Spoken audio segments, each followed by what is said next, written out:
Let's make chewy and crispy brown butter chocolate chip cookies. In a pan over medium heat, brown 1 cup of butter and then set aside to cool. 2 cups all-purpose flour, half teaspoon baking soda, 3/4 teaspoon salt, whisk to combine.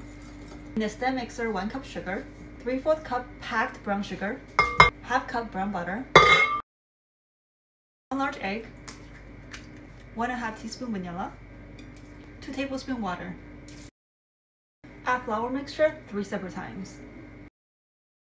Add heaping cup of chocolate chips. Form cookie dough into even-sized balls, then place in freezer for at least 15 minutes.